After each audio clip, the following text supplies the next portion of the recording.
اسمعوا صوت السماء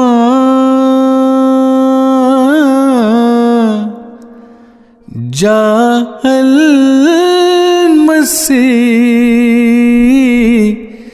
جاء المسيح۔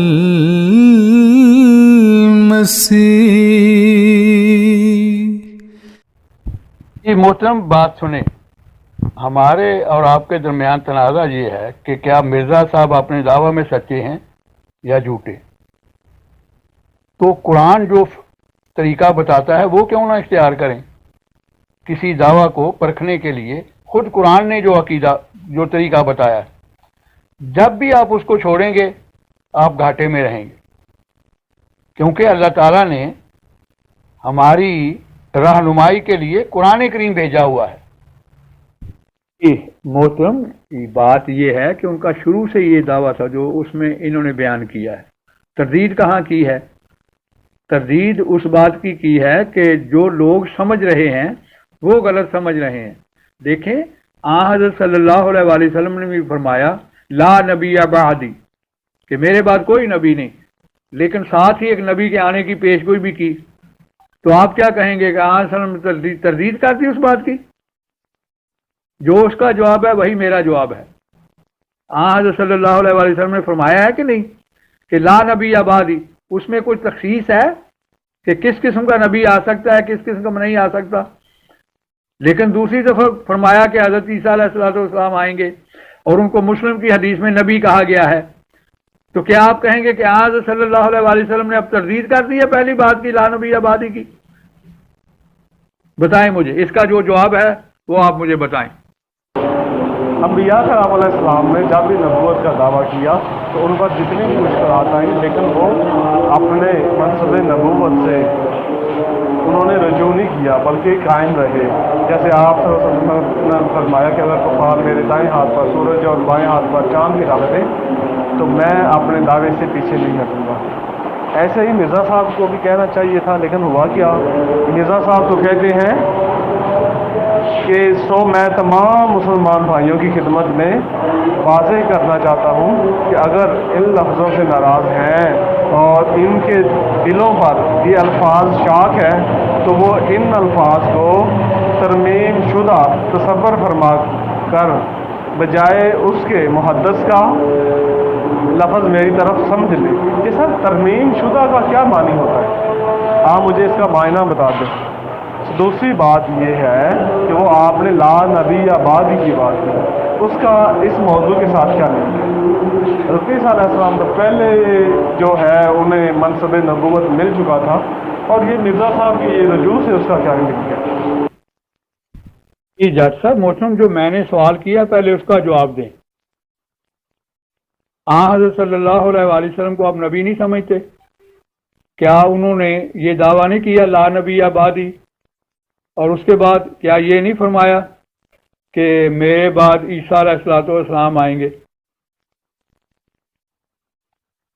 مرزا صاحب نے اپنے دعویٰ کی تردید نہیں کی، شروع سے ان کا ایک ہی دعویٰ تھا۔ تردید اس بات کی ہے کہ لوگوں نے غلط سمجھا ہے، انہوں نے یہ سمجھا کہ میں نے ایسے نبوت کا دعویٰ کر دیا ہے جو حضرت صلی اللہ علیہ وآلہ وسلم کے مقابلے پہ کوئی نبوت ہے، جو حضرت صلی اللہ علیہ وآلہ وسلم کی شریعت کو منسوخ کرنے والی ہے۔ انہوں نے کبھی بھی ایسی نبوت کا دعویٰ ہی نہیں کیا، تو جس نبوت کا دعویٰ نہیں کیا اس کی وہ تردید کر رہے ہیں کہ آپ کو غلط فہمی ہو رہی ہے۔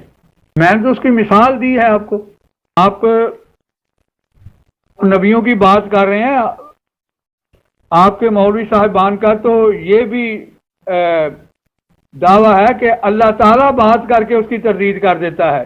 یہ جو ناسخ و منسوخ کا مسئلہ ہے کہ قرآن کریم کی فلاں آیت منسوخ ہے، فلاں آیت منسوخ ہے، فلاں آیت منسوخ ہے،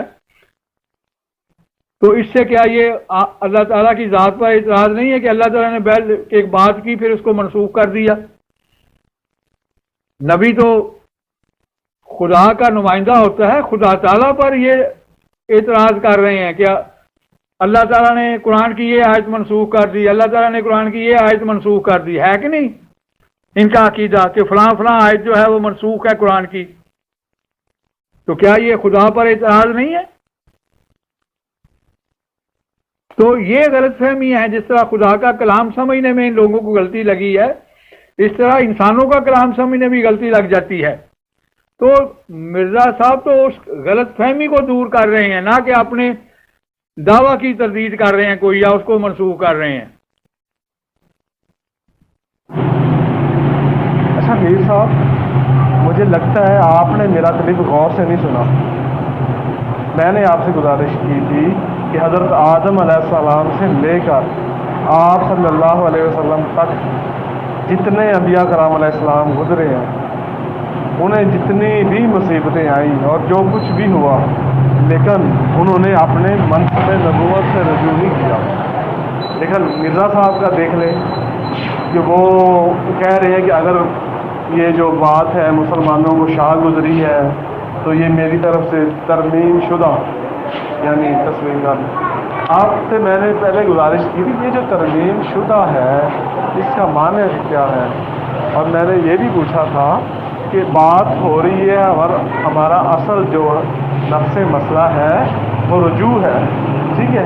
تو آپ کہہ رہے ہیں کہ لا نبی یا بعد کی پھر بات رہی ہے، اس کے ساتھ اس موضوع کے ساتھ لا نبی یا بعد والی حدیث کا لنک کیا ہے؟ وہ تو یہ رہا ہے کہ مرزا صاحب نے منصب جو تھا یعنی جو دعویٰ کیا تھا اس سے رجوع کیوں کیا؟ تو اگر پہلے بھی کسی نبی نے ایسا رجوع کیا ہے تو آپ مجھے دلیل دیتے یا حوالہ دیتے کہ یہ بھی اللہ کے نبی گزرے ہیں اور انہوں نے بھی رجوع کیا، لیکن آپ نے ایسا کچھ نہیں کیا۔ پھر آپ نے ناسخ و منسوخ کی بات کی۔ پھر آپ جب ہماری قرآن مجید کی آیات کے ناسخ و منسوخ پر بات ہوگی تو انشاءاللہ ادھر پھر یہ ڈیٹیل سے اس موضوع پر بھی بات کریں گے، لیکن ابھی تو بات چل رہی ہے کہ مرزا صاحب نے جو دعویٰ کیا تھا اس سے رجوع کیوں کیا؟ جی محترم، یہی وہ کتاب ہے جس میں انہوں نے پوری اس بات کے بعد میں وضاحت کی ہے۔ اس کو پورا پڑھیں اور کوشش کریں کہ کتاب کو پورا پڑھ کے پھر اس سے جو مفہوم نکلے وہ بیان کریں۔ شکریہ۔ یہ ایک غلطی کا ازالہ کتاب ہے نا، اس کو پورا پڑھیں۔ اس میں انہوں نے بیان کیا ہے کہ کس قسم کی نبوت کا میں نے دعویٰ کیا ہے اور کس قسم کی نبوت کی میں نے تردید کی ہے، دو الگ الگ چیزیں۔ لیکن آپ نے میری بات کا جواب نہیں دیا کہ حضرت صلی اللہ علیہ وسلم نے فرمایا لا نبی آبادی، اس میں کسی قسم کی کوئی تخصیص نہیں، لیکن اس کے بعد فرمایا کہ میرے بعد ایک نبی آئے گا۔ تو اس کا آپ نے جواب نہیں دیا کچھ بھی۔ اگر اس کا جواب دیں گے تو آپ کا مسئلہ خود ہی حل ہو جائے گا۔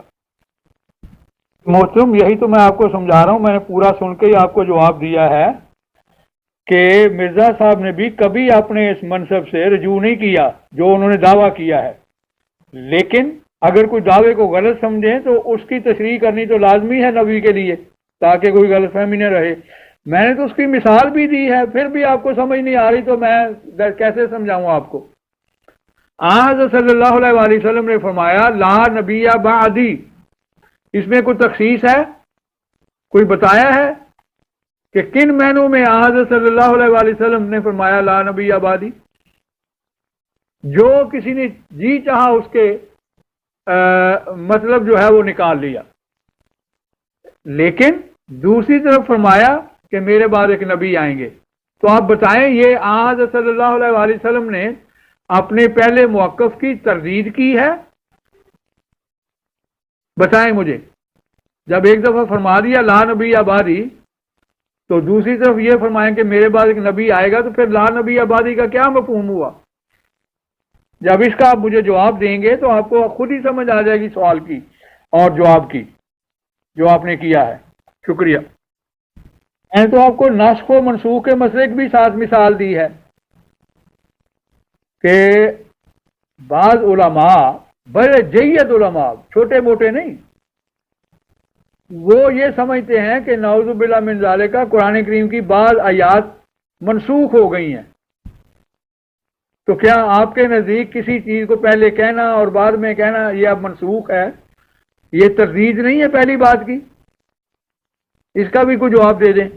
لیکن مسئلہ یہ ہے کہ آپ میری اس بات کا جواب کیوں نہیں دے رہے کہ حضرت صلی اللہ علیہ وآلہ وسلم نے فرمایا لا نبی بعدی، اور اس کے بعد فرمایا کہ میرے بعد کوئی ایک نبی آئے گا بھی. تو لا نبی بعدی میں کوئی تخصیص کی ہے کہ کس قسم کا نبی آ سکتا ہے یا کس قسم کا نہیں آ سکتا؟ بتائیں مجھے. اور کیا آپ کے نزدیک لا نبی بعدی کہہ کے بعد میں یہ کہنا کہ میرے بعد ایک نبی آئے گا، یہ پہلی بات کی تردید ہے؟ جناب میں نے آپ سے پہلے بھی گزارش کی تھی کہ یہ جو لا نبی بعدی والی حدیث ہے اس کا ہمارے موضوع کے ساتھ کیا تعلق ہے؟ کہ جب مرزا صاحب نے دعویٰ کیا تو لوگ مرزا صاحب کے مخالف ہو گئے، لوگوں نے مرزا صاحب کو برا بھلا کہنا شروع کر دیا. تو پھر مرزا صاحب نے یہ لکھا کہ اگر مسلمانوں کو یہ چیز ناگوار گزری ہے تو ترمیم شدہ ہو تو یہ رہی ہے کہ اپنے دعویٰ سے رجوع. تو آپ لے کے جا رہے ہیں اس حدیث کی طرف. اس کا تعلق یہ ہے کہ مضمون کو سمجھا جائے. آپ کا اعتراض یہ ہے کہ مرزا صاحب نے پہلے نبوت کا دعویٰ کیا اور پھر اس کی تردید کر دی. میرا نظریہ یہ ہے کہ علماء کو سمجھنے میں غلطی لگی ان کے دعویٰ کو، اس کی تردید کی ہے جو ان کو غلطی لگی نہ کہ اپنے دعویٰ کی. اس کی میں نے مثال دی ہے. اب آپ کو تعلق سمجھاتا ہوں کہ کیا ہے اس کا تعلق. کہ حضرت صلی اللہ علیہ وآلہ وسلم نے فرمایا لا نبی بعدی، کیونکہ نبوت کا ہی مسئلہ ہے نا، تو اس لیے اس کی مثال دے کر سمجھا رہا ہوں آپ کو. اور جب لا نبی بعدی کہا تو اس میں کہیں نہیں کہا کہ یہ کس قسم کا نبی آ سکتا ہے کس قسم کا نہیں آ سکتا، لیکن ساتھ ہی کہا کہ میرے بعد حضرت صلی اللہ علیہ وآلہ وسلم کے بعد ایک نبی آئے گا جس کا نام عیسیٰ ابن مریم ہوگا. اس کو ایک دفعہ نہیں 4 دفعہ نبی کے نام سے پکارا. تو اب اس کا مفہوم مجھے بتائیں کیا ہے؟ کیا حضرت صلی اللہ علیہ وآلہ وسلم نے اپنے پہلے نظریہ کی تردید کر دی؟ پہلے تو کہا کہ لا نبی بعدی، پھر کہا نہیں نبی آئے گا.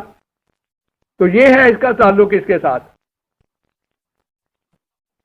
آپ اس کا جواب دیں تو آپ کو آپ کا سوال خود ہی حل ہو جائے گا. میں نے آپ سے گزارش کی تھی کہ حضرت آدم علیہ السلام سے لے کر نبی کریم صلی اللہ علیہ وسلم تک جتنے بھی انبیاء کرام علیہ السلام گزرے ان میں سے آج تک کسی نے اپنے منصب سے رجوع نہیں کیا. اور یہ مرزا صاحب پہلے بندے کیوں ہیں جنہوں نے اپنے منصب سے رجوع کیا؟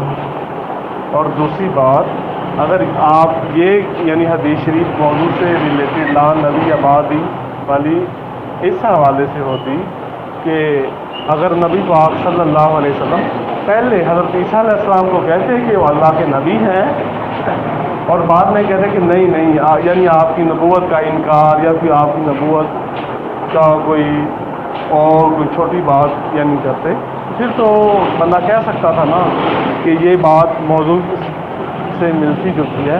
لیکن سر ایسا کچھ نہیں ہوا.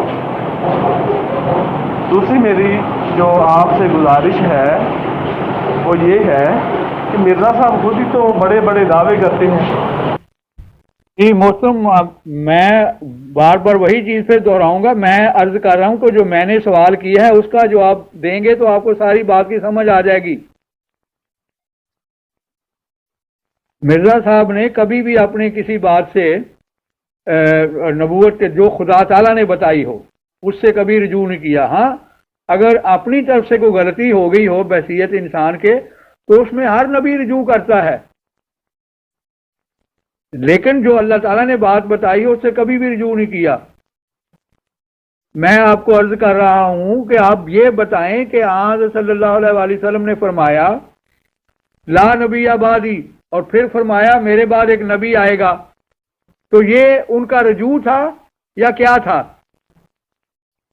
آپ اس بات کا جواب دے ہی نہیں رہے. اس کی وجہ یہ ہے، یہ میرے جو نزدیک ہے اس لیے نہیں دے رہے کہ جب آپ جواب دیں گے تو آپ کو خود ہی سمجھ آ جائے گی. لیکن اگر آپ نہیں سمجھنا چاہتے تو اس میں تو کچھ نہیں کر سکتا. آپ مجھے بتائیں کہ حضرت صلی اللہ علیہ وآلہ وسلم نے یہ فرمایا ہے یا نہیں فرمایا لا نبی بعدی، اور اس کے بعد یہ فرمایا ہے کہ نہیں فرمایا میرے بعد ایک نبی آئے گا؟ تو اس میں رجوع کیا ہے پہلی بات سے جب فرمایا تھا کہ لا نبی آبادی، یا کوئی اور بات ہے؟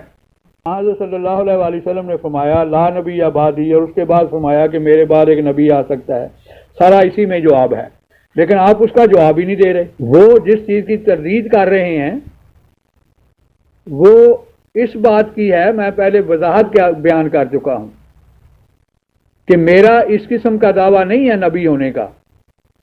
ان حالات کو کہ جس طرح مولوی صاحبان سمجھ رہے ہیں کہ میں نے حضرت صلی اللہ علیہ وآلہ وسلم کے مقابل پر کوئی دعویٰ کر دیا ہے، یا حضرت صلی اللہ علیہ وآلہ وسلم کی شریعت کو منسوخ کرنے والا کوئی دعویٰ کر دیا ہے، اس بات کی تردید کر رہے ہیں۔ لفظ نبی تو دونوں جگہ استعمال ہوا ہے، آن وسلم نے بھی کیا ہے، وہاں آپ کی کیا تشریح ہے مجھے بتائیں۔ لا نبی آبادی میں کسی قسم کی کوئی تخصیص ہے؟ بتائیں مجھے۔ تو اس کا جواب آپ کیوں نہیں دے رہے مجھے؟ ایک طرف فرمایا ہے کہ میرے بعد نبی آ سکتا ہے، ایک طرف فرمایا میرے بعد کوئی نبی نہیں آ سکتا، دونوں جگہ نبیوں کے لفظ ہیں، تو یہ تضاد تو ہو ہی نہیں سکتا نبی کی بات میں۔ تو کیا یہ تضاد ہے؟ آپ مجھے بتائیں، اس کا آپ جواب ہی نہیں دے رہے، اپنے بس ایک حوالے لگاتے جا رہے ہیں جن کی خود اسی بات کی جو تردید کر رہے ہیں وہ کہ میرا اس قسم کی نبوت کا دعویٰ نہیں ہے جس طرح کہ مولوی صاحبان سمجھ رہے ہیں۔ یہ ہے جس بات کی تردید کی ہے، نہ کہ محض نبوت کی۔ ایک غلطی کا ازالہ آپ نے پڑھی ہے کتاب ساری، اس میں بڑی وضاحت سے انہوں نے بیان کیا ہے، میں نے پہلے میرے بھائی اس کو پڑھیں۔ جٹ صاحب اگر آپ اپنی اس مشکل کو حل کرنا چاہتے ہیں تو آپ مجھے یہ بتائیں کہ لا نبی آبادی اور اس بات میں کہ میرے بعد ایک نبی آئے گا کوئی تضاد ہے یا نہیں ہے؟ اگر نہیں ہے تو اس کی وضاحت فرمائیں، اگر آپ حقیقت بات کو سمجھنا چاہتے ہیں۔ جہاں تک اعتراضات کی بات ہے وہ تو کرتے جتنے مرضی کرتے رہیں، وہ اعتراضات ہیں ہی اس لیے کہ جن لوگوں نے اعتراضات کیے ہیں وہ مرزا صاحب کے دعوے کو ہی نہیں سمجھے، تو وہ سمجھانے کی کوشش کر رہے ہیں۔ اس کی میں جب مثال ایک دے رہا ہوں آپ کو کہ ایگزیکٹلی مثال حضرت صلی اللہ علیہ وآلہ وسلم کے کلام میں بھی پائی جاتی ہے، جب فرمایا لا نبی آبادی تو پھر اس کے بعد یہ فرمانا کہ میرے بعد نبی آئے گا، تو کیا آپ سمجھتے ہیں کہ حضرت صلی اللہ علیہ وآلہ وسلم نے اپنے پہلے دعویٰ کی تردید کر دی اور اس سے رجوع کر لیا؟ پہلے تو کہا تھا کہ میرے بعد کوئی نبی نہیں آ سکتا، اور پھر کہا نہیں آ جائے گا ایک نبی، تو یہ تردید ہے یا نہیں ہے؟ اس کا جواب کیوں نہیں آپ دے رہے؟ میں بار بار آپ سے گزارش کر رہا ہوں لیکن اس طرف آپ توجہ ہی نہیں دے رہے۔ اچھا جناب، لا نبی آبادی والی حدیث شریف کا آپ جواب سنیں کہ اگر نبی پاک صلی اللہ علیہ وسلم پہلے فرماتے کہ حضرت عیسیٰ علیہ السلام کا نام لے گا کہ حضرت عیسیٰ علیہ السلام قرب قیامت دوبارہ نازل ہوں گے، تو اور بعد میں کہتے آپ علیہ الصلوۃ والسلام فرماتے کہ نہیں حضرت عیسیٰ علیہ السلام قرب قیامت نازل نہیں ہوں گے، آپ کا نزول نہیں ہوگا، پھر تو تضاد ہو سکتا تھا۔ یا آپ علیہ الصلوۃ والسلام فرماتے کہ تمام انبیاء کرام علیہ السلام کے بارے میں کہ ان میں سے یعنی کہتے کہ کوئی بعد میں نہیں آ سکتا، جنہیں پہلے منصب نبوت مل چکا ہے، اور بعد میں آپ صلی اللہ علیہ وسلم فرماتے کہ نہیں لا نبی آباد کوئی نبی، پھر تو تضاد ہو سکتا تھا۔ جناب یہ جو ہے نا یہ ایک اصول ہے کہ جب دلیل خاص آ جاتی ہے نا تو وہ جو عام دلیل ہے نا اس پر مقدم ہو جاتی ہے، ٹھیک ہے، اور اس کا جو ہے اس کا ثبوت قرآن میں بھی موجود ہے، ٹھیک ہے جی۔ وہ کیسے، وہ میں آپ کو بتاتا ہوں کہ اللہ تعالیٰ عام انسانوں کی پیدائش کی نسبت فرماتا ہے اِنَّا خَلَقْنَا الْإِنسَانَ مِن نُطْفَةٍ أَمْشَاجٍ، یعنی انسانوں کو ملے ہوئے نطفے سے پیدا کیا، اور آپ کو پتہ ہے کہ اس کے برخلاف حضرت عیسیٰ علیہ السلام جو ہے آپ کی ولادت جو ہے بن باپ ہوئی تھی۔ تو امید ہے کہ آپ میری اس بات کو سمجھنے کی کوشش کریں گے۔